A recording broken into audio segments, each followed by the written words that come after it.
The Persona 4 remake might actually be happening. Everybody stay calm! But if it is, here are 5 things this remake needs in order for it to be the best Persona game ever. Firstly, I think they need to Persona-fy the dungeon experience in this remake. We know Persona 5 has the best designed dungeons in the entire franchise, but the Persona 4 remake can potentially top it by implementing those same features and going further beyond. Persona 4 Golden already has themes set in stone. We got Yukiko's castle, the gaming dungeon, steamy bathhouse, and heaven. They have a set foundation to work with. It's a matter of building upon it. Some people are saying they can emulate it like 4’s from Persona 3, but even with the new and improved version of 4’s, I was getting sick of that format towards the final stages of the game. The Persona 5 palette styles beat any of that by a mile. Speaking of things that need an overhaul, Marie. I'm like, what do you say fuck me for? My stance on Marie is that she's the worst thing about this entire game, and I will die on this hill. She kind of was just shoehorned in, dialogue is obnoxious.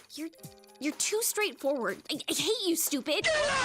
And by the time the game gets to her big moment, I couldn't care less. Also, your poems suck and I don't care about them. Killed me. You are a murderer. Oh, brother! So how can they improve her with the remake? Well, they can have her be a playable party member for starters, have her banter with the entire investigation team, and have the party members actually give a shit about her. Also, they need to make her connection to Izanami feel more natural. As for the connection with the main protagonist, they need to build their connection gradually as well, instead of forcing a connection at the end of the game. As for her personality, fix that too. She's meant to be this awkward and mysterious girl, but the whole thing just insists upon itself. The remake can make her personality feel more natural. I don't have to roll my eyes every time she speaks. Steak skewers.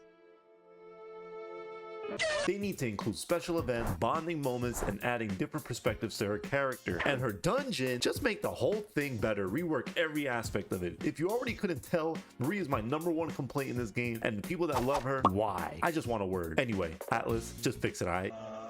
Adachi? Are we right?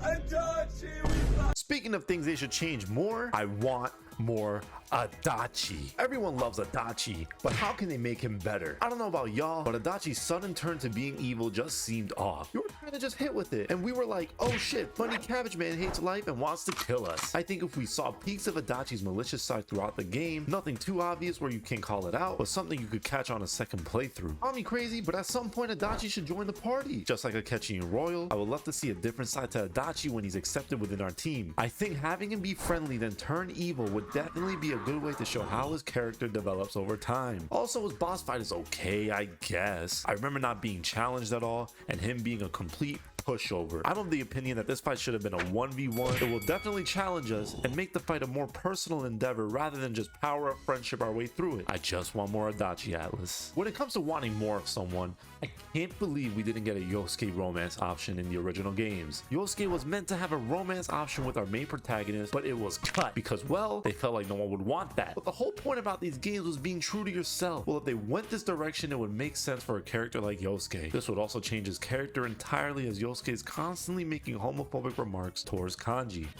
Mine's nothing special. Crotcherry's thin and built for speed, so... Hold it right there! Why in the world are you interested in Kanji's swimsuit? Cut that out, damn it! How would it change? Well, instead of Yosuke being an asshole towards Kanji the entire game, having the romance option display signs of projection and insecurity on his part. Yosuke is the only one out of the whole party where he is constantly talking down on Kanji, so this would make a lot of sense. Now, for some general gameplay improvements, that would round everything off perfectly. I think XP share would be lovely, or a similar system like in Persona 3 Reload, where you can bring left out party members up to speed. I hate having to stick with one team the entire game, so this change would be great for experimenting with different characters. And oh my god, finding social links and knowing which jobs correlate to specific social links in this game were a pain in the ass. The game had my ass going around in circles just to find out I can't progress with that link again. Persona 3 Reload made tracking social links a breeze without the need for a guide. And speaking of finding stuff, the investigations before a dungeon need to be drastically improved. The clues were so big and annoying. The moment you think you're about to progress, you don't. Like, why do I have to talk to everyone physically available? Make it more productive rather than just going around and seeing what sticks. So those are the biggest things the Persona 4 remake needs to change. Do you agree? Do you disagree? What would you want to see changed? Let me know in the comments down below. And if you enjoyed this video, please like, subscribe, and I'll see you all in the next one. Peace.